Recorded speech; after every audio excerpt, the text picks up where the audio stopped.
Good evening and welcome to the live 2020 Elmhurst Police Department Forum. Thank you all for tuning in. Today our Police Chief, Michael Ruth, will be presenting an overview on our Police Department's vital functions, training, statistics, and much more. During these difficult times, we have fielded many questions from residents regarding our Police Department, our policies, how our police are trained, and our interactions with the community. We felt that it was important to highlight these areas of service to our residents in light of recent events that have occurred in our state and across the country. City Manager Jim Grabowski is also joining us today to provide input and monitor questions that have been submitted by community members on this topic. City Manager Grabowski took his leadership role with the City of Elmhurst in 2011. He is responsible for managing all city departments, and all staff directors report directly to him. Jim plays a key role in the guidance and support regarding all functions of the city. He also works as a liaison between city staff and the elected officials to ensure that council-approved actions are implemented. The City Council believes public safety is one of our primary responsibilities, and we take great pride in our police department and continually review ways in which we can improve our standards while focusing on maintaining order and keeping our community safe. Today, Chief Ruth will be highlighting the Elmhurst Police Department's commitment to our community, the rigorous hiring and evaluation process, and the ongoing training requirements needed to become a member and be a member of our police force. Due to the COVID-19 pandemic, we are subject to the Restore Illinois Plan. In an effort to promote responsible social distancing, we are live casting to a virtual audience. Prior to this event, we have posted details of this live event on our website, on Facebook, on our in our front porch, email newsletters, and additional social media platforms, including Twitter. I've also mentioned this event numerous times at our City Council meetings. We encouraged all to submit questions prior to this evening, and we'll be answering those questions tonight. You can also submit questions during this live event, and we will make every effort to answer them during the time we have. Some of the questions may be similar, and it'll be the city manager's job to aggregate and combine those questions to the best of his ability. This live event is being carried on Elmhurst TV on YouTube.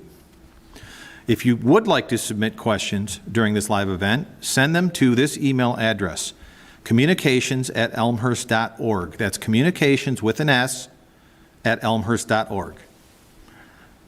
I'd like to now introduce you to our Police Chief, Michael Ruth. You may have noticed that every Elmhurst Police Patrol vehicle is marked with the motto, providing the best. This is the motto of our police department. In 2012, Chief Ruth took on his duties in leading our police force in their mission of serving our community. The Chief has an extensive background in leadership, and I join our City Council and City Manager in being honored to have his guidance and leadership in providing the best to the Elmhurst community. Chief Ruth, over to you. Good evening. First thing we're going to talk about in terms of a presentation will be the makeup of the police department, and then we'll move into the hiring and the training of our personnel. In terms of sworn police officers, we have both full-time and part-time police officers. Our full-time officers total 68 sworn. We're currently at 66. Of those 66 officers, 61 are male and 5 are female. The racial makeup is 60 white, 5 officers are Hispanic, and 1 African American. For our part-time officers, we currently have 9. 7 are male, 2 are female. The racial makeup is 4 are white, 3 Hispanic, and 2 African American. The recruiting and hiring for the Elmhurst Police Department is done by the Board of Fire and Police Commission. And that's consistent with Illinois state law. The Board of Fire and Police Commission consists of 3 residents of the community who are appointed by the mayor with the consent of the City Council. Their duties include hiring, promotion, and the discipline of full-time officers in the police department. Full-time officers are covered by the collective bargaining agreement. How do we recruit for police officers? I think one of the slides that you have up will be a partial list of some of the locations that we send information out, encouraging candidates to apply to be an Elmhurst police officer. In the Chicago Community College system, you'll see that there are 5 or 6 colleges. We also send information out to area community colleges and area universities, not just Elmhurst University, but also locations a little farther out, Illinois State, U of I, and Western Illinois University. In terms of the testing process administered by the Board of Fire and Police Commission, the board contracts with a testing company to administer a written exam that's supported by the latest scientific theories and designed to mitigate adverse impact on protected classes. The candidate scores are compiled with military and educational preference points and then ranked by a final score. As vacancies occur in the police department, the candidates advance to the first step beyond the written exam, and that's the polygraph exam. The commission reviews the results of the exam and, if acceptable, may advance the candidates to the background investigation. We want to make sure that the candidates that we advance in the process are people of good integrity. Investigators conduct a comprehensive background investigation, which includes criminal records check, driving record check, academic records, employment history. We talk to previous employers. We check the fingerprints, and we do a home visit. And we also meet with the neighbors to discuss the candidate. The results of that background investigation are reviewed by the Board of Fire and Police Commission, and if accepted, the candidate is invited to participate in a structured oral interview. At the conclusion of the structured oral interview by the Fire and Police Commission, they vote to make a conditional offer of employment. If the offer is made, the candidate advances to the next step in the process. Successful candidates then proceed to a psychological and medical examination, where the candidate participates in a day-long examination process. The process measures a variety of job-related behaviors, personality traits, and physical health to ensure that only the best applicants are fit for a career in law enforcement. If they're successful in that position, or at that part of the examination process, they advance to a police academy. Recruit officers are required to attend a state-certified police training academy. Some of the academies that are certified by the State Training Board is the Suburban Law Enforcement Academy, the Cook County Sheriff's Police Academy, Illinois State Police Academy. And we've in the past used all of these, but for the most part, we send our candidates to CELIA. The Police Academy consists of 14-week, 560-hour class that has a curriculum which is set by the State Training Board. Successful probationary officers, and actually it will conclude, with a state-mandated certification examination. So at the completion of the 14 weeks, they have to take an examination certified by the state in order to continue along the process. Successful probationary officers then begin a 20-week field training program. And that's where the candidates take the academic learning that they've received, and then they apply it to situational scenarios. Basically, they're on the field and making sure that they have the ability to be good problem solvers. Chief, we have our first question. The resident wants to know if you, the police department, has enough resources within your department. You know, we're very fortunate in Elmhurst to work in a community that affords us all the resources that we need. Our staffing level is adequate. We're 2 officers down right now, but that's as a result of recent retirements. But in terms of personnel and equipment, we're adequately staffed. Thank you. The training for police officers does not end at the academy.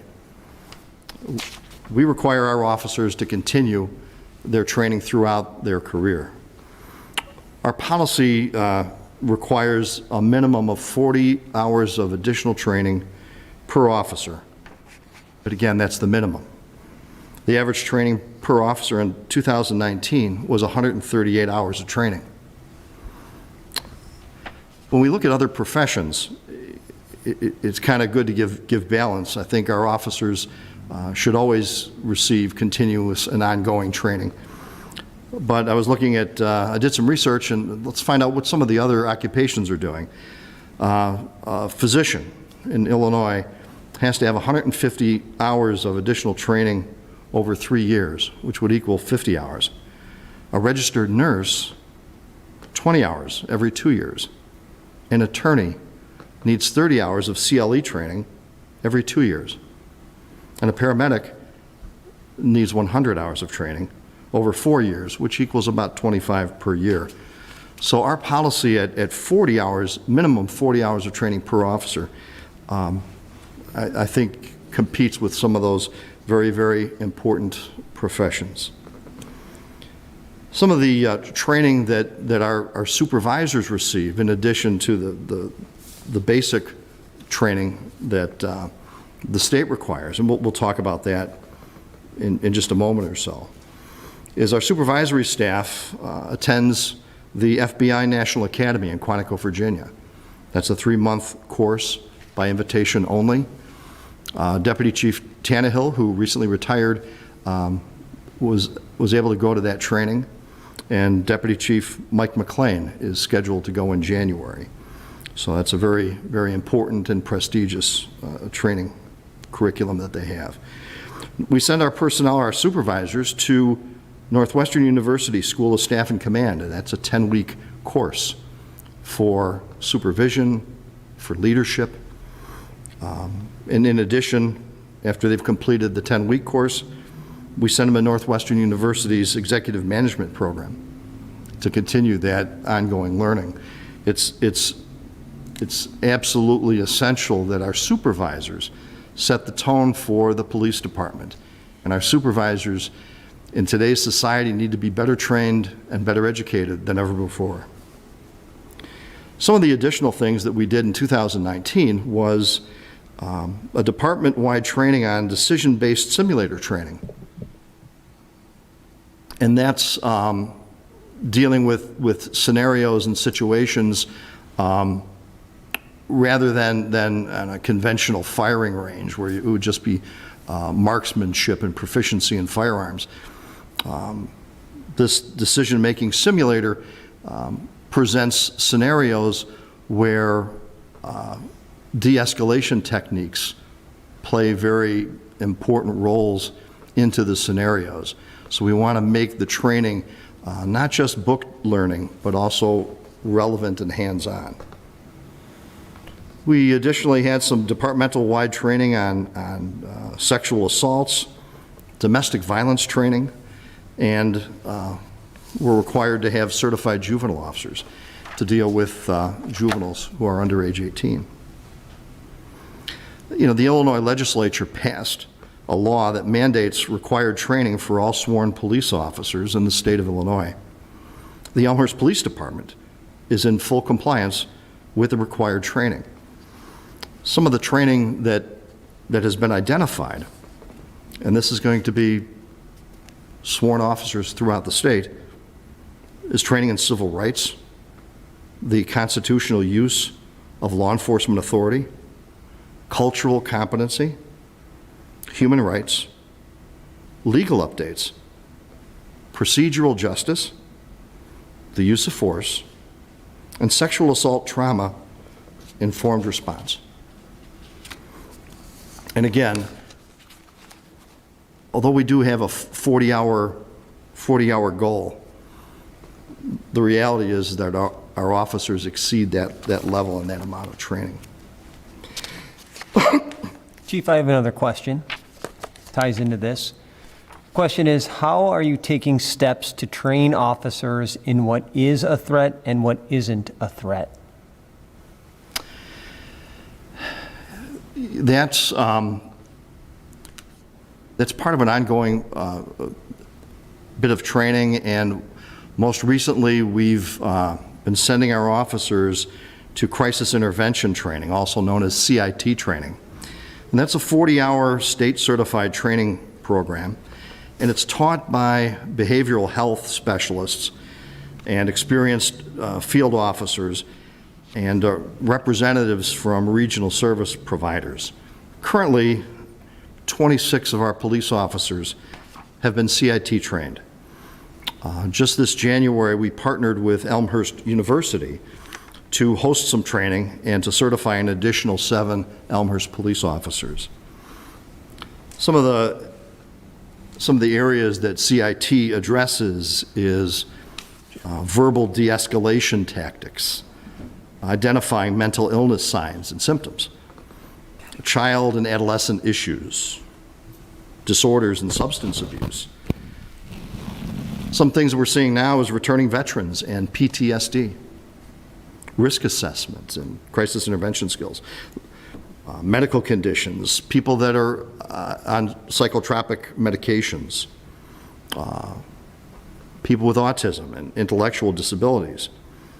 And then also part of the CIT training is informing us about what other community resources are available to us should we encounter someone who's in need of some additional assistance. Most recently, we put some of the CIT training to use. On the morning of the 4th of July, July 4th, our officers responded to a call of a woman screaming for help in the area of Avon and First. And they said the woman was screaming, "Let me out." They found the woman, and she'd been beat up pretty badly. She was a victim of some domestic violence. So as the officers approached the house, the male resident, the suspect involved in this case, stepped outside of the house and onto the front porch wearing a ballistic helmet, ballistic body armor with lots of magazines and full complement of ammunition. He had a Glock handgun in a holster strapped to his waist, and he was wearing Army fatigues. He came out of the house screaming and yelling. He was not very happy. He had a lot of issues going on. The officers had been to the de-escalation training, and they used that training to work with him, to communicate with him, and try to calm him down and calm the situation down. They talked with him for about 25 minutes, and then were able to get into a position where they were able to take him into custody without additional harm. We find out later, we got him transported to the hospital, but we find out later that he was suffering from PTSD and had some other family issues. So I think CIT training and the de-escalation training is something that we are very much involved with, and really it's a good thing, because trying to get a situation calm is going to be better than having to use force. There are situations where you're going to have to use force, but if we can delay it, if we can calm the situation down, try to be a good listener, those are indicators that we will have a much more favorable outcome if something were to occur.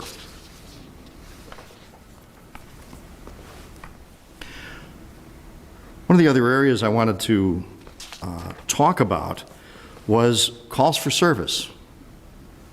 You know, Elmhurst is a great town, but we can be busy sometimes. And we'll talk about 2019. That was the last full year of data that we have.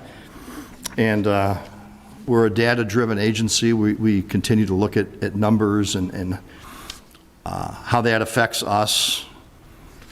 Myself and my command staff also monitor calls for service and crime so that we can better respond to it. So in 2019, 911 calls for service was 16,800 883. 16,883. Those were the amount of times someone called 911 and an Elmhurst patrol car was dispatched to investigate an incident. We also look at officer initiated. Officer initiated for 2019 was 31,084. And what self-initiated means, it could be a traffic stop, an officer gets out of the car and does a premise check or walks through a liquor license establishment. The officer calls out perhaps and does a walking stroll or a walk and talk, if you will, through one of our area parks and engage the public, maybe a walk through downtown. But that really gives us a number of about 47,969 times our officers engage the public in the city of Elmhurst. And based on what the chart will show you, it's pretty consistent, especially when you look at the 911 calls. 16,000 is it's a good number for a community of 45,000 that we are. But it also encourages the public to call the police if they see something suspicious or unusual, or if they need some form of police assistance.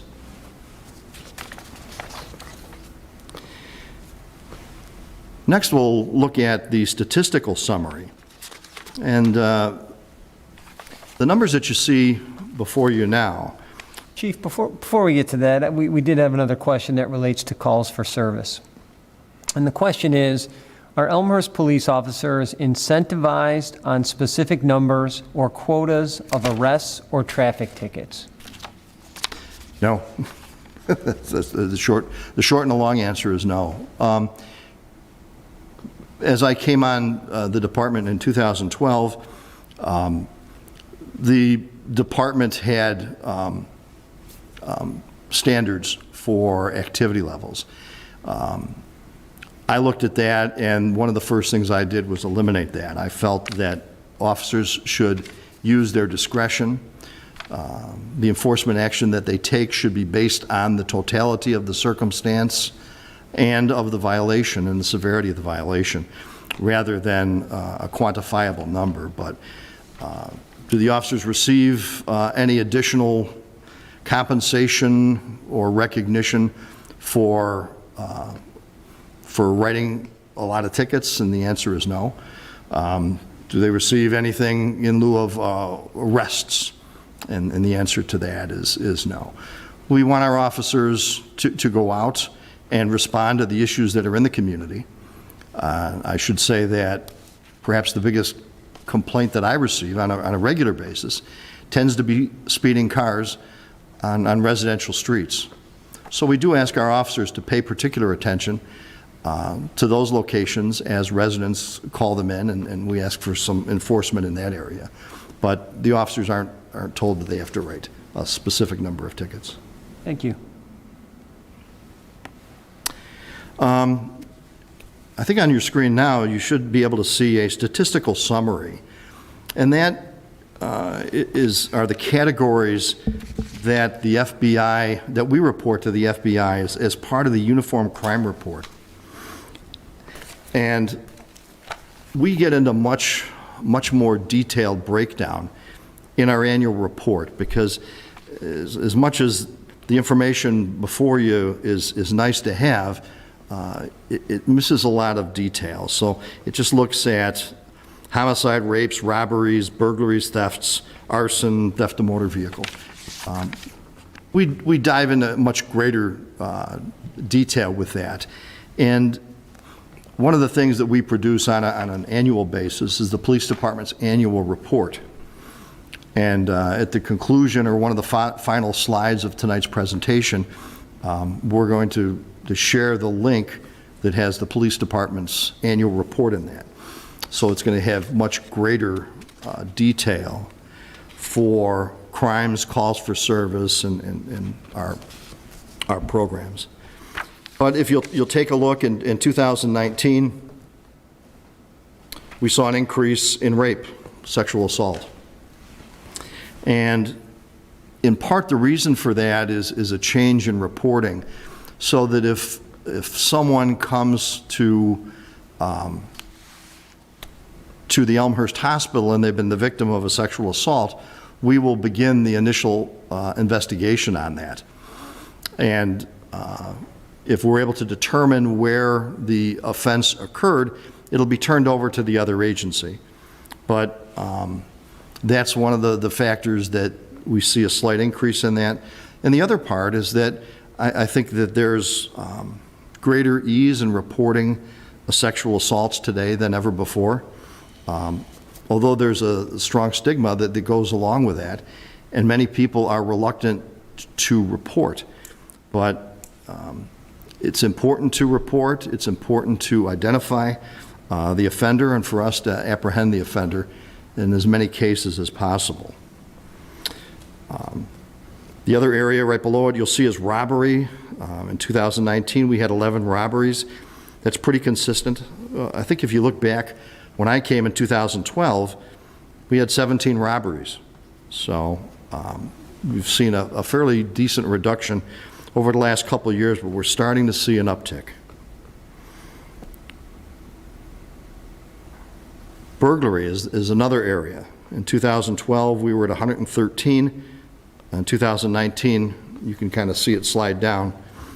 We're at 71, but we're starting to inch up very slowly. So again, the statistical summary is information that we share with the FBI, and probably 99% of every law enforcement agency throughout the country shares their crime stats, called the Uniform Crime Report, with the FBI.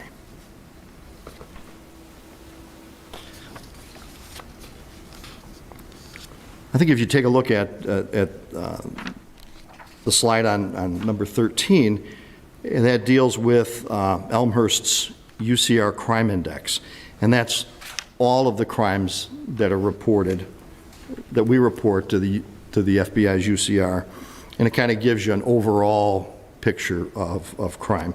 It's been going down for the last couple of years, but we've started to see a very slight uptick. But we're hoping we can bring that back down again. Traffic. Traffic is it's a big deal here in town. There's a lot of traffic all the time. And we look at the daily volumes of traffic. Route 83 has about 60,000 cars that travel on a 24-hour period. North Avenue has got 45,000 cars. So it's 105,000 cars through the intersection of Route 83 and North Avenue. That's a lot of vehicular traffic. Not to mention our other roads through town. For 2019, we had 1,700 traffic accidents. 1717, actually. And if you take a look at the previous years, we average anywhere between 1,600, 1,700 a year, and that's pretty consistent. That's probably going to come out to about 5 car accidents per day. In terms of traffic citations, we report our traffic stops to the Illinois Department of Transportation. And the number of traffic stops that we had in 2019 was 10,408. And we track those stops. We track the race and ethnicity. We track the fact if the officer conducted a search of the car on a traffic stop. If we requested a search, if a search was allowed, and if so, what was the outcome of that search? And again, that information is shared with the Illinois Department of Transportation. In 2019, we had 10,408 stops. Of those traffic stops, 6,019, 6019, were white.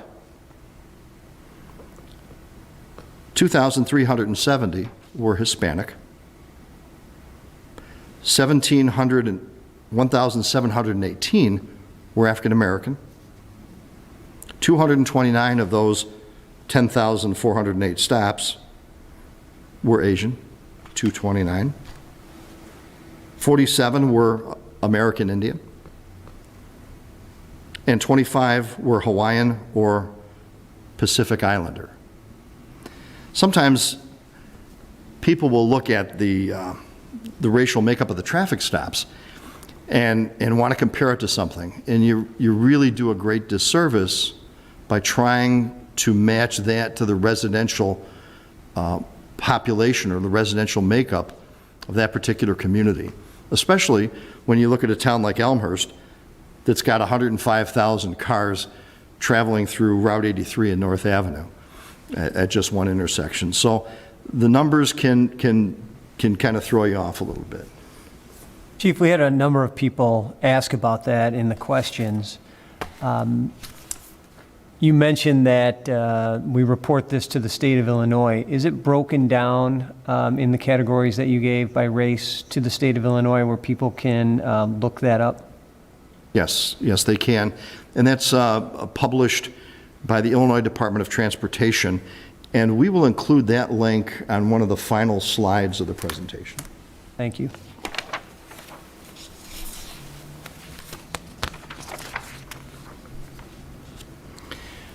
Some of the recent trends that we're seeing on the police department is, I think if you look back, you know, the function of law enforcement was just that, the enforcement of law, and over the years, it's changed to much more. To be much more service orientated. I think if you look at our volume of calls for service, I would probably say 93 to 94% of our calls are going to be for service, not criminal in nature. So as a result, Elmhurst police officers are trained first responder to medical emergencies. Sometimes we help and provide first aid, assist the paramedics at EMS incidents in the city. We're seeing drug overdoses increase in the city. And in 2019, we responded to 33 drug overdoses. Our police cars, our squad cars, are all carrying several pieces of equipment. They're carrying an AED, an automatic electronic defibrillator. We're carrying EpiPens for allergic reactions. And we're carrying Narcan for opiate overdoses. So talking about the 2019 drug total overdoses, we deployed Narcan 17 times. 17 times our officers came across somebody in a drug overdose situation and deployed Narcan. In 2019, there were 4 fatalities relating to drugs. 2020, year to date, as of September 1st, we've responded to 19 drug overdoses, and we've deployed Narcan 9 times. That we've had 2 fatalities so far for drugs. Our AEDs, we've successfully used them 3 times over the last few years. It just so happened that someone collapsed, their heart stopped. One of our patrol cars was in the area, got there with the AED, and hooked him up. And the defibrillator told the officer, it tells us if there's a heartbeat, and there was not on at least 3 of the cases. The officers administered an electronic shock, and we're able to bring the patient back to regain a heartbeat, and they recovered. They're spending time with their families now, so that's really a great thing. A few years back, we placed EpiPens in our patrol cars. Fortunately, we have not had to deploy them yet, but they're there, and we stand at the ready. If someone needs us, we're able to do that. Chief, I have a quick question for you. and then I want to follow up with a bit of a interaction I had with some of our local officials. But how long have our officers carried Narcan? Probably nine years or so, something like that. I asked that question because 7 years ago when I became mayor, early on I attended a meeting with then Senator Kirk and Coroner Rich Jorgensen, DuPage County Coroner, and he was going over the trend of opiate overdoses in DuPage County. And at the time, I think we had 17 in all of DuPage County. And he's going down the list, and I'm a brand new mayor, and I'm off to the side, and all of a sudden he says, hey, who's from Elmhurst here? And I go, well, that's me. I don't know. He's like, Elmhurst, you have zero. You have 0 deaths from opiate overdoses. And he said, don't get comfortable. He said, it's coming. And sure enough, the next year we had 3. And then I know it was shortly around that time where we added the Narcan ability, the Narcan pens, or the swabs for our police department. I think it's important for the community to know, not only do we have that capability, but it does happen. So 7 years ago, we had 0. 17, I think, is the highest I've seen. And those Narcan saves are actually people who would have died. These are our officers coming across somebody who has a drug overdose and has no heartbeat. And without this, those people, as you said, not only with the AEDs, those people who Narcan saves wouldn't be with their families either. And that's just a huge testament, but it's also a highlight to the point that you brought up, which is not only is our training so important, but the police officers in our police force are facing new things every day. So just wanted to highlight that. Yes, and the deployment of Narcan, usually there's going to be some heartbeat, but for us to deploy Narcan on a suspected opiate overdose, they're going to be unconscious, they're going to be not responsive to verbal or any of the pain things that we would be able to do to get them to arouse them. And usually in most cases, if they're able to make it to the hospital, it's a real tough call. But it really deals with opiates. So it's opiate. It can be the painkiller, the hydrocodone, and all the opiate family. Chief, I had a question before we get too far away from the uniform crime report. Somebody asked, do hate crimes get reported to the FBI, and is that included in the summary of uniform crime report? Yes, hate crime is reported to the FBI, and hate crimes are difficult to define, and the reason for that is because the purpose for the crime has to be because of a bias. So, for example, if you had someone who was punched in the nose, and placed EpiPens in our patrol cars. So if they're punched in the nose, what was the reason for the attack? Was it a traffic dispute? Was it an argument over a dispute? Maybe somebody was a Packers fan and the other was a Bears fan, and they just couldn't see eye to eye, so somebody threw a punch. Or was the purpose of the attack because of their race, their creed, their color, national or ethnic origin? So sometimes at first blush, it can appear as though it's a hate crime. But as you do more investigation into it, you learn that it's because of another reason. It's because of a dispute, or it's the intent, the purpose, the reason for the attack was not as one of the protected classes. Thank you.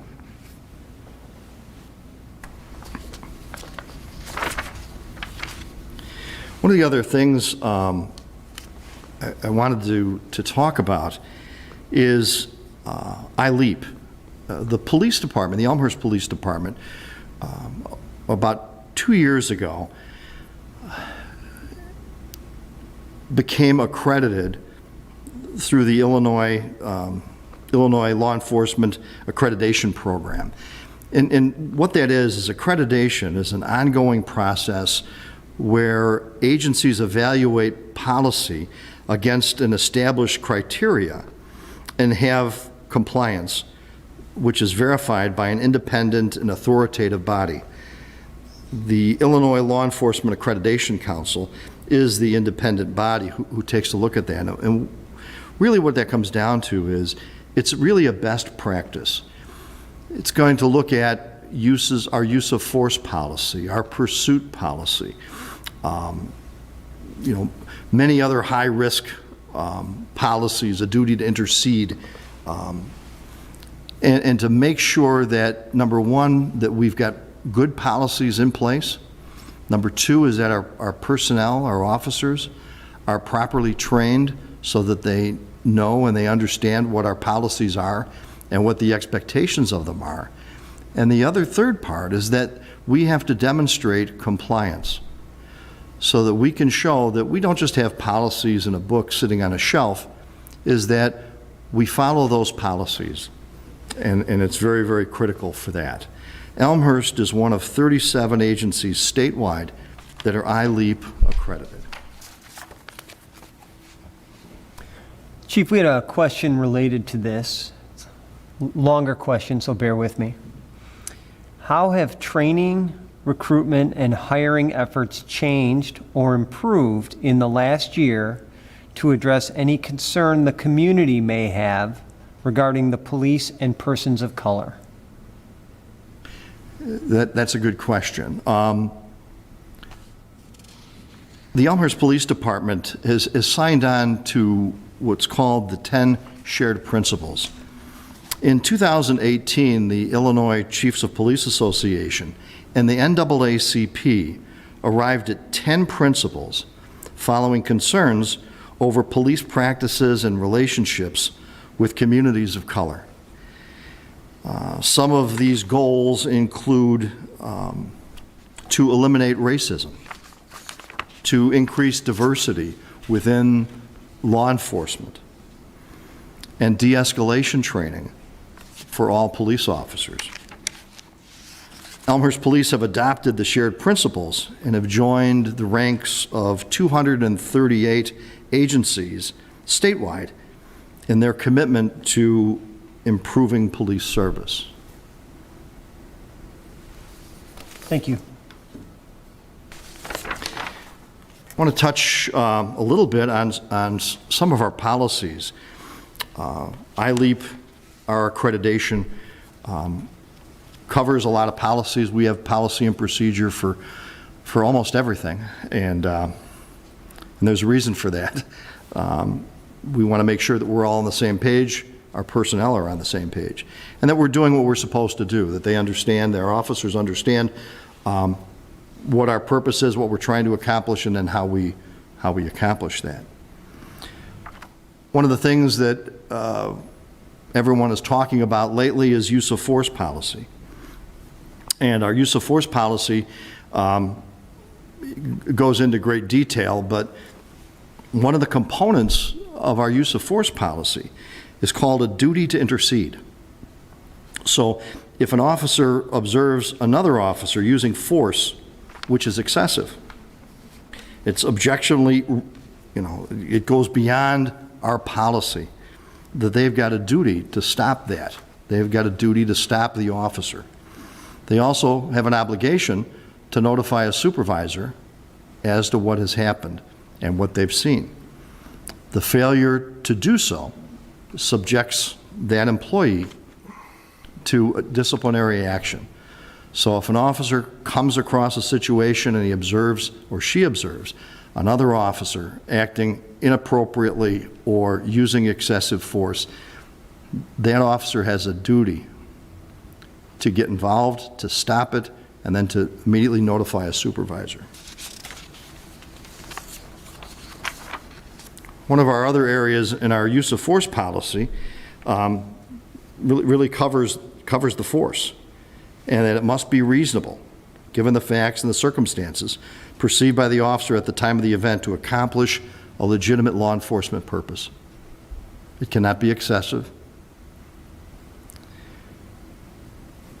One of the questions I've had over the last month or so has asked about chokeholds.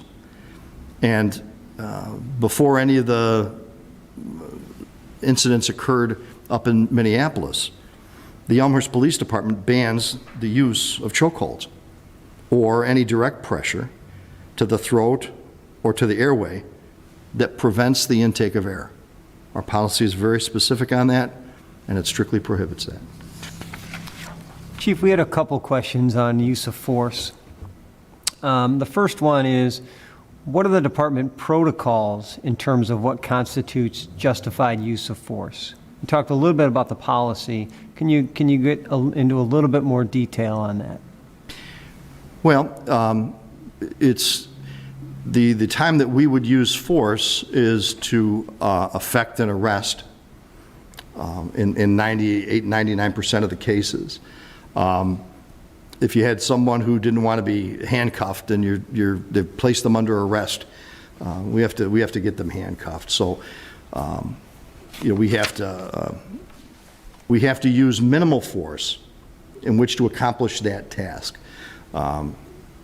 We have a use of force continuum where, our presence is one. We've got, if our presence, and asking someone, hey, you're under arrest, please put your hands behind your back, doesn't work, then it's going to be verbalize it, explain, try to talk into compliance before jumping right into action. And again, that's going to really be a component of a de-escalation, because if you have somebody that doesn't want to be arrested, maybe you have an intoxicated driver or a highly combative subject, trying to talk them through it in many cases can be much more successful, and that is part of our use of force continuum, to communicate, to verbalize, to try to do that. The next might be, if there are no weapons involved, touching the person, putting your hand on them, maybe taking their hand and bringing their hand back. We consider that a use of force. If we have to touch that person, and our interpretation of that is any contact, if we have contact with that person, that's going to be part of our use of force review. It has to be minimal, only to achieve the intended purpose. So once the person's handcuffed, it's over. Get them into the station safely, and don't delay.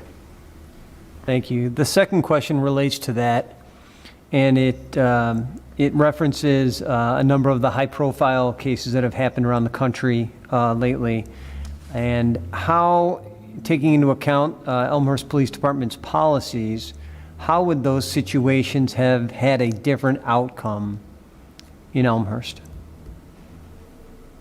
Well, I think our policies and our training would have taken place, and again, it's real easy for us to try to Monday morning quarterback, but I can say that our officers are well trained.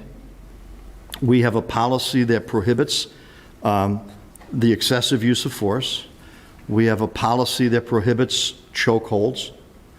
We have a policy that prohibits, or which requires the duty to intercede. So if an officer observes another officer using excessive force or going beyond the scope of their law enforcement authority, that they must do something about it. They must intervene, they must intercede, and they must notify the supervisor. So I think having those things in place, along with good training and supervisory input, involvement, active supervisory involvement, will help cause those incidents to be less likely in Elmhurst. Thank you. Talking about use of force incidents, we covered kind of earlier that 48,000 incidents the Elmhurst police were involved in. So that's going to be traffic violations, citizen contacts, and criminal activity that took place in 2019. Our use of force, basically the use of force by an Elmhurst police officer, took place in 0.000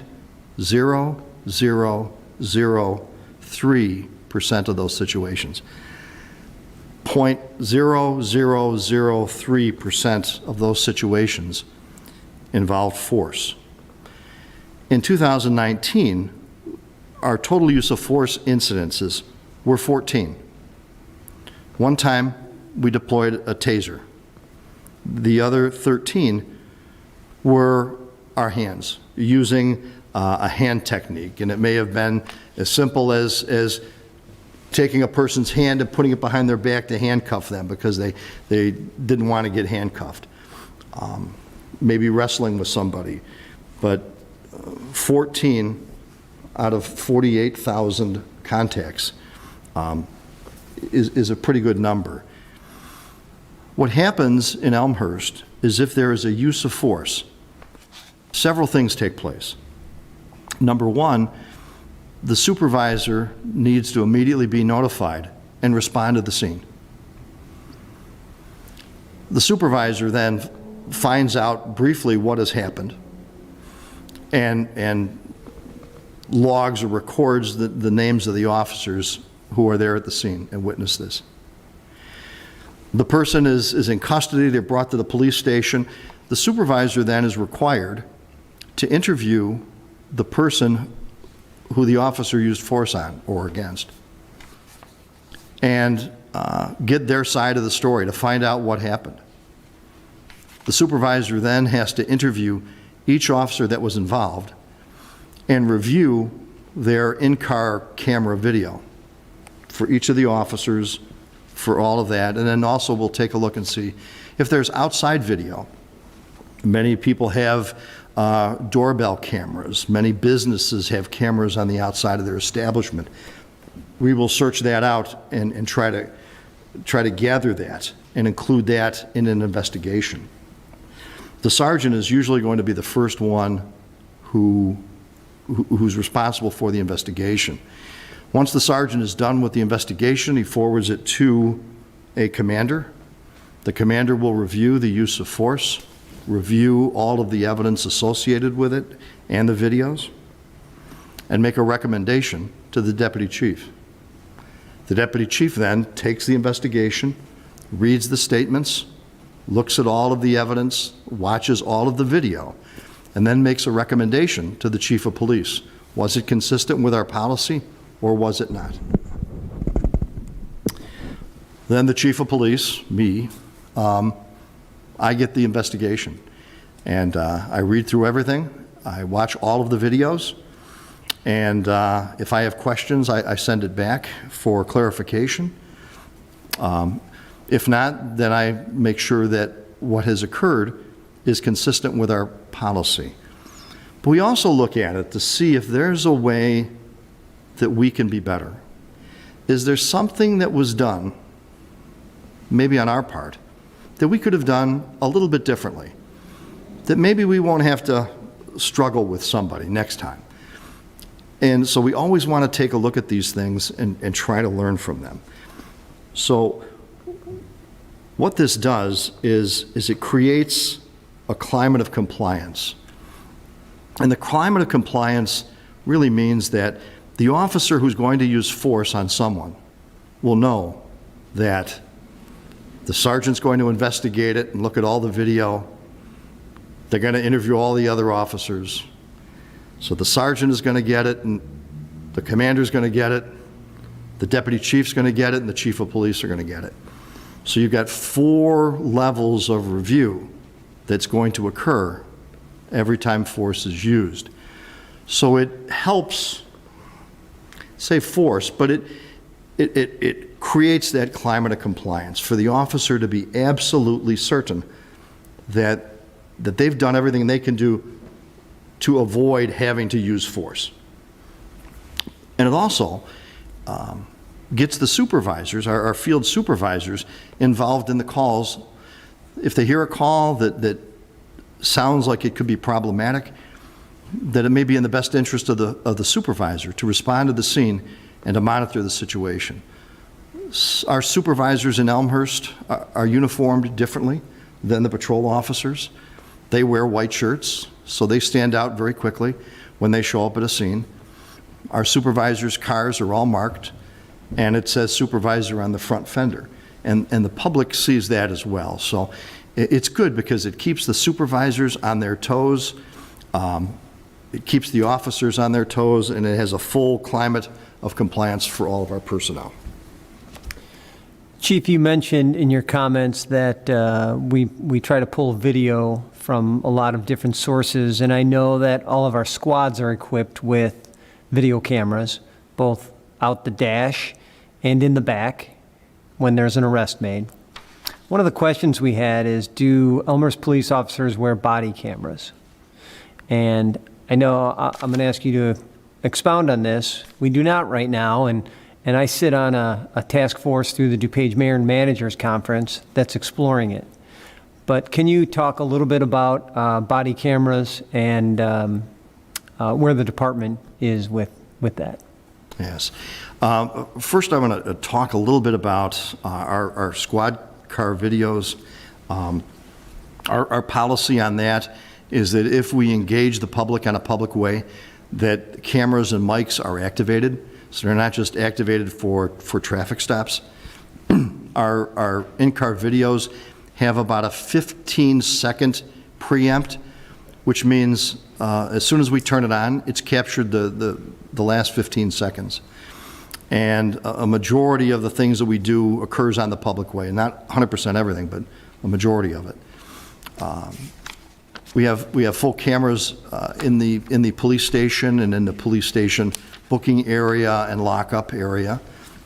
So and also videotapes the inside of the squad car. So as a person is being transported to the police station for processing, there's a recording that goes on. There's a camera that faces in the back with microphones as well.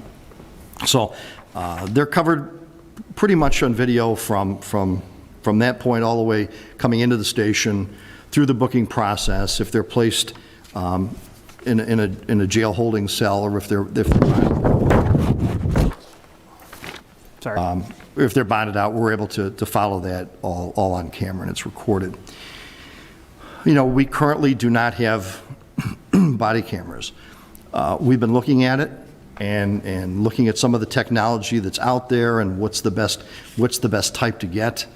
And we want to have something that's compatible with the state's attorney's office to make sure that if we've got video, that we have the ability to share that easily with the state's attorney's office, and then in turn they would have to share it with the defendant in court cases. So we are looking at it.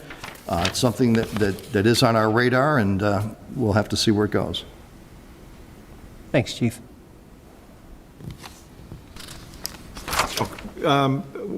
Before we move on, I just want to give a brief statement about our community policing and the overall efforts that our police department makes in interacting with our community. I know it's one of the things that specifically Chief Ruth, when he came on board, was a priority. And Chief's going to be going over some of the programs that we have in interactions with our community. So he had, up to this point, pretty much, you've mentioned training and how we interact with potential situations that we have. But we're entering now the phase more of an outreach, and I think it really pays benefits, not only to the community, because it allows the community to get to know our police officers, but it also allows the police officers to get to know our communities and provide mutual support. So I just wanted to briefly interject about our police department being a community policing program. Yes, and I think that, you know, it's especially important that we forge a great relationship with the community, because working together in partnership makes our community safer. It makes for a better police department, and all good and all positive things. One of the things I just want to touch on very briefly is our involvement in diversion programs. So if we have someone who's, especially our youthful people, we've got you know, there are many young people within the city of Elmhurst, and From time to time, they're going to make some mistakes. They're going to exercise some poor judgment. I'm sure many of us that are adults can think back on our younger, more foolish days, and hopefully everything seemed to work out okay. But our diversion programs, our goal is to have them learn and grow from their mistake. So rather than have someone commit a violation of a local ordinance, say for example underage drinking, or maybe a curfew violation, or maybe maybe it's a retail theft where they took something that they shouldn't have taken. One of the possibilities and options for us is peer jury, and that's an alternative tool used to divert nonviolent first-time juvenile offenders from the formal court action. And juveniles sometimes will be asked to perform community service hours. And so that's one of the options available to us, rather than, fast track them into the criminal justice process. We have administrative hearings that we put together just a few years ago. And Elmhurst officers are able to utilize a civil administrative hearing for minor offenses, diverting cases from the criminal court system. We see that oftentimes with maybe some curfew violations, certain offenses that allow offenders to complete community service and educational programs, such as Alive at 25. And our goal is to have a consequence for their actions, yet not overly be punitive, so that they have the ability to learn from that mistake. We want to empower them rather than overpower them. Learn from the mistake, build on it, and then move on. And we really don't want them to be stigmatized. The other questions, that I've received a lot lately is, does the police department have a social worker? And we do. We've had a social worker since the 1990s. And we use a company called Dave Hahn and Associates. And they're in on a part-time basis, and we make referrals to the social worker, and the services include crisis intervention, mediation, counseling, mental health services. We've used our social worker for neighbor disputes, and where the police have gone to a location numerous times, and we can't get anywhere. We keep going there, and it's one thing or another. So we ask the social worker to try to meet with them and try to mediate this situation. And he's certainly better trained in that area than we are. And sometimes he has success, sometimes not. But at least we have that social service available to us. And it's confidential, and he doesn't share anything with us. We make the referral to him, and he does a follow-up. So we do have a social worker. Some of our community policing initiatives, and again, I think by building a strong partnership with the community is essential for success. Our police officers see people during difficult times. They see people when they've been involved in a car accident, a collision. They're the victim of a crime. We come into people's lives at perhaps the worst of times. And, we want to make sure that there's another side. And I think years ago, the perception was, cops would have it set in their mind, police officers, that all they deal is in bad, so therefore they paint the whole world in a very wide brush as all negative. But I think with community policing, you get to see that the community, what the community's priorities are. And I think that by working together and solving problems, we become much stronger on both sides. We become more supportive of our community, and the community becomes more supportive of their police officers. One of the longest programs that we've had here in Elmhurst is the Citizens Police Academy. And the CPA is a 12-week program that's designed to give those who live or work in Elmhurst an inside view of how the police department serves the community, as well as a better understanding of some of the challenges that's faced by police officers in the field today. The curriculum includes crime prevention, investigations, evidence processing, training, the canine, our canine dog Ozzy. Everybody loves Ozzy. A law review. What is the law out there? What are some of the current laws? How do we apply the law? So the students and the participants in the CPA have an opportunity to experience firsthand situations that a police officer might actually encounter on the job. And it fosters a better understanding between the Elmhurst police officers and the community that we serve. We offer the CPA classes in the spring and in the fall. Unfortunately, due to COVID-19, all of our programs, or a majority of them, have been placed on hold because we don't want to get people sick or unnecessarily exposed to the COVID-19 virus. But I strongly encourage anyone who has any interest to drop us a line at the Elmhurst Police Department, and we'd love to put you on the next list to sit through it and get a closer look at how the police department operates. And sometimes we've had people that have been very critical of the police, and they've attended the Citizens Police Academy, and they have a different perspective on it.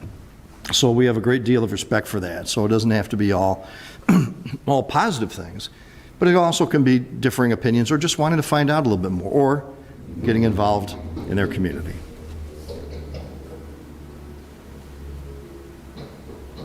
One of the other very, very popular community policing initiatives is our award-winning neighborhood roll call. And the neighborhood roll call is held at locations throughout the city that were chosen to include all neighborhoods and wards.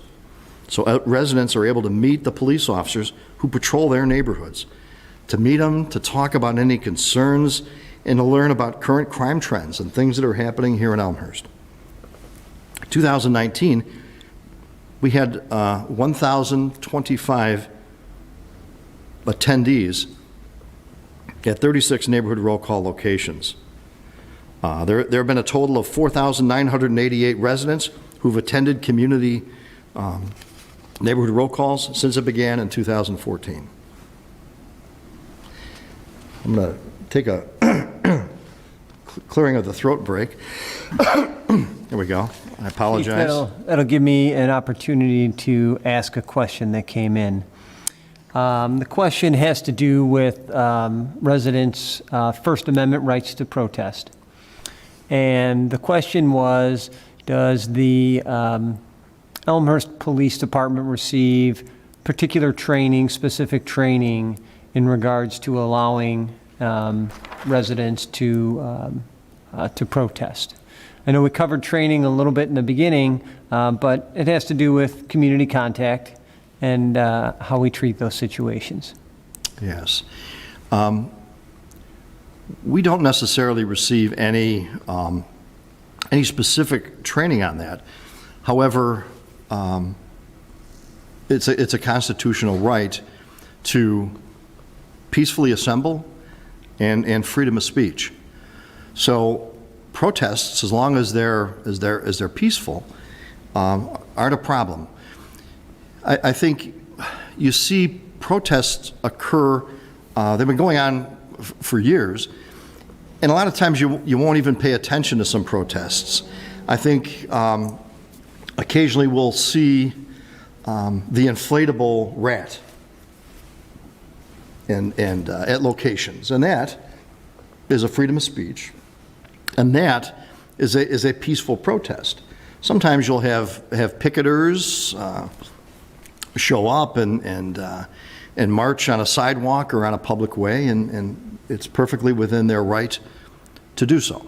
So it's a constitutional right, and we the police department have an obligation to ensure the safety of those who may be protesting or demonstrating, And that can get a little challenging because, we don't want to tell somebody what they can say or where they can go, but on the other hand, we want to make sure that it's done peacefully.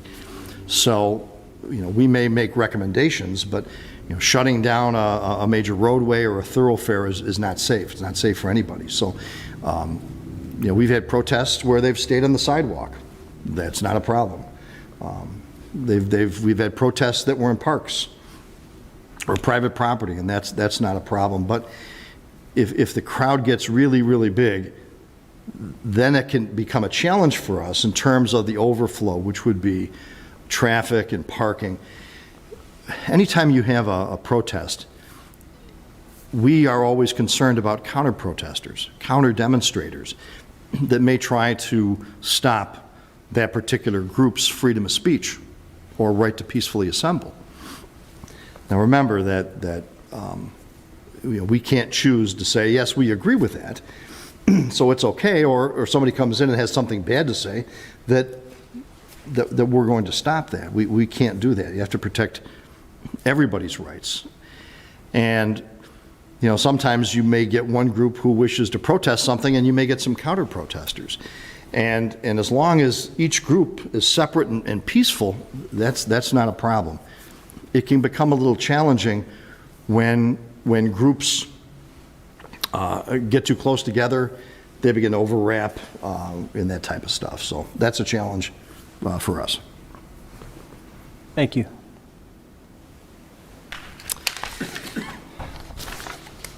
I was just finishing up neighborhood roll call, and it's a great program.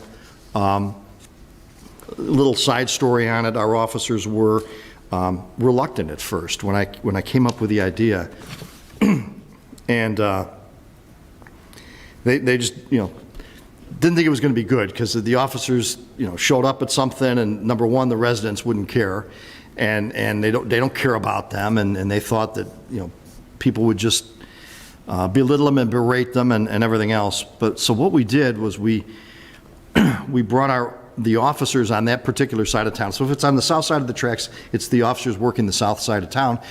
We'll go to a location that's been pre-identified, and we've notified the public that the officers are going to be there. Neighborhood roll call takes about 15 minutes. The supervisor usually takes control of the presentation, introduces the officers, maybe gives a little background, tells the residents what's going on in the community, and then asks the residents, what can we do for you? What issues are you seeing? What are the problems that plague your neighborhood that are bothering you? And so we've had great luck and success with that. The officers get to meet the community in a non-adversarial or a non-enforcement environment. And I think some of the best stories that came out about that were, one of my officers was, he loves cars, and he talked with one of the residents there who had 2 or 3 muscle cars in his driveway he was working on. So next thing you know, the officer and that guy are off to the side, and they're talking about motors and trans and rear end and gear ratios and all kinds of stuff. And then the next week when the officer was patrolling that area, he saw the guy out cutting his grass, so he pulls over and wanted to talk a little bit more about motors and cars and stuff. So those are the success stories that we really like to hear. And then the officers get to hear from the residents what their concerns are, whether it's a speeding car in their block and problems. So one of the neighborhood roll calls, they were complaining about a stop sign. And as the officers were there, they pointed at the stop sign. And about 2 minutes later, this car goes right through the stop sign. And it was somebody that lived on that block. So one of the officers gets in the squad and goes down there and chatted with the resident and said, you went through that stop sign. It's bad enough there were 8 cops standing up there watching you, but all 25 of your residents, neighbors saw that as well. Chief, I'm going to add on to the neighborhood roll call, giving you full credit for the idea, but city manager and I took advantage of that, and we're members of DuPage Mayors and Managers, and I think it's important for people to understand that as members of DuPage Mayors and Managers, we're always sharing best practices with our peers. I think there's 37 or 38 municipalities in DuPage, either wholly or some, or part in DuPage County, and I think about 35 members are members of DuPage Mayors and Managers. And every year, we have an event where we share best practices, and our peers get to vote on best practices and which ones are the most innovative and which ones are the most rewarding, most productive, et cetera. And I'm happy to say that Neighborhood Roll Call won Elmhurst that award. All credit to our Elmhurst Police Department. But it really did two things. First of all, it shows that you can think differently about what you're doing. But the other thing, and this might have been the thing that pushed us over the top, is especially with the city managers in attendance, is that the cost to the city, to our bottom line, to our budget was zero. And it's a great example of community policing. It's a great example of saying, can we do better with what we have? And I know that other police forces have mimicked it, but we say award-winning, but I think it's important to understand it was an award from our peers. So all of the rest of the towns in DuPage County actually gave credit to our police chief for this idea and implementing it. And I just think it's important to point that out. Thank you. And I saw that a town called Whiteville, North Carolina also did the same thing, and it was on their webpage. So it's kind of going pretty far. Some of the other things, briefly, community engagement. We are involved in a lot of different things, which is great for the community. We have something called Summer Mobile Patrol. Maybe you've seen it out there, residents of our community. It's electric side-by-side vehicle. Our officers patrol the Prairie Path. We wanted a visible presence on the Prairie Path and some of our parks as well. And sometimes we'll use it for presence in the downtown area. Some of the other things that we do is our DARE program. That's in the public and the parochial schools. Prescription drug take-back events. We've done, computer safety. There's a lot of identity theft, which is going out now. They're getting information over the internet. So we've had some of our detectives put together presentations on that. Cop on Top for Special Olympics. We did something about 2 years ago. One of my staff suggested something for a fishing derby. So Eldridge Park was putting something on, so we coordinated with the park district, and we put on a Cops and Bobbers fishing tournament. It was geared towards young people, teaching them how to fish. We had a lot of our officers out there. A majority of our officers were off duty. They came on their own time, and we gave them a T-shirt out of it, but they got to show kids how to fish, and it was a great event. Unfortunately, COVID-19, we had to cancel it this year, but I'm looking forward to having a great year for next year. The Torch Run for Special Olympics, we're involved in that. Our officers are involved with some community assistance with the Elmhurst Food Pantry. Spring Road Days. We participate in career days at the schools and the colleges. We've got a group with seniors called Seniors in Law Enforcement Together, an assault group. We're involved with the City Center. We're out there for the City Center Dance Party. There's a lovely picture on there. And fortunately, they didn't have me out there trying to dance. Toys for Tots, Special Kids Day, we're involved in that. Thanksgiving feast deliveries, Halloween in Elmhurst, and there's just so much more. And we're involved in some of the holiday events. We've taken in clothing, or coats rather, in the lobby of the police station to give that back to the community. Halloween, we want our officers to get out of their squads and engage and talk to the kids that are out there trick-or-treating, talk to the parents and the adults, be visible, be engaging, and all the other special events that are in our community. Okay, Chief, I think that wraps it up. Jim, do we have any more questions?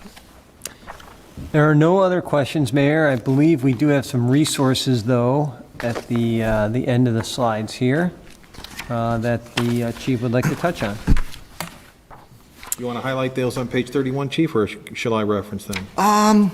You can reference them, and then I just wanted to say one thing towards the end. Go ahead. And, you know, Elmhurst officers, we really want to make sure that we hire the best people. And I was just before this presentation, I was thinking about an incident that occurred in December last year. A burglar had broken into a home and he stole a coin collection. And in the course of our investigation, the family discovered that the cremated remains of their son had been taken. I mean, how much worse could a parent feel, you know, knowing that your child's remains were stolen? Well, I come to find out later that the uniformed officer that initially responded had offered to come back at the end of his tour of duty to help the family board up their front window. It's where they gained entry in the house, and that was damaged. But our detectives made this case a top priority. As all of them worked on this case, they dropped what they were doing on their caseload and they jumped on this quick. They developed a lead and they were able to track down the stolen coins that were missing to a pawn shop.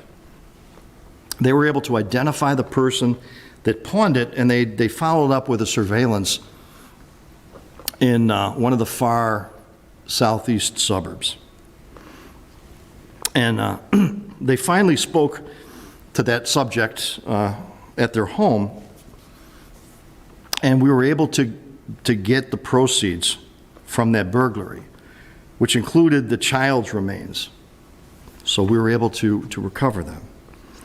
We were able to reunite the remains with the family, and I'm very, very proud of the commitment of all of our personnel. This is just one of many, many cases where our personnel, our officers, gave it their all to solve this crime. I think this case is a perfect example of the care, the compassion, and the commitment that we look for when we hire a candidate to be an Elmhurst police officer. That is the culture of our department. We appreciate it. Thank you, Chief. In closing, I do want to thank the Chief. As the Chief mentioned, there is information on the last page of this slide. It's 31. You'll see it on this program, but we'll also have it posted. There is more information that can be found on the city's website, including links. Each year, the Chief and his administrative team provide the community with a comprehensive annual department review. I think it's particularly important for our community to understand what their public safety officers provide to them. I want to again highlight the ILEAP certification that Chief Ruth mentioned previously. The Elmhurst Police Department holds Tier 1 accreditation recognition by the Illinois Law Enforcement Accreditation Program Council. The ILEAP evaluation process includes inspections and ratings of the department's performance to ensure compliance, with over 67 specific standards representing the best practices in modern policing. This includes policy and procedures, administrative reviews of use of force, training, pursuits, citizen complaints, and many other significant areas of liability. The Elmhurst Police Department shares this rank with only 36 other police agencies in Illinois who have received this accreditation. Now, a couple things I would like to highlight for those who are watching this, whether live or when rewatching it when we post it, is I would encourage you to go back to the links that are on this report and get to better know your police department. The other thing I would like to highlight is that while our police department is only required 40 hours of additional training a year, our police department exceeds that by over 3 times that amount of what's required. I would also highlight the crisis intervention team training that our police department goes through. Many people think that police departments just prevent crime, stop crime, or solve crime. And our police department is so much more than that. Take a look at, like I said, page 10, the crisis intervention team training, what these police officers do to de-escalate what they're doing. But not only that, it's not just stopping what they're doing, but clearly the people, when our police officers are responding, are people in need. and it's putting those people in need with resources, and our police officers do that. Finally, I will say that all of this training, all of this effort, all of this community policing results in a statistic I think deserves being mentioned again, and that is, with approximately 48,000 interactions with the residents of Elmhurst and others, there were only 14 uses of force. And of those 14 uses of force, those 14 uses of force received no less than 4 individual levels of review after that. So I want to thank our Elmhurst Police Department. I want to thank all of you viewers for taking the time of watching this forum. I would especially like to thank City Manager Grabowski, Chief Ruth, and their team for all they do to keep our community safe, and thank you to all of you. Good evening.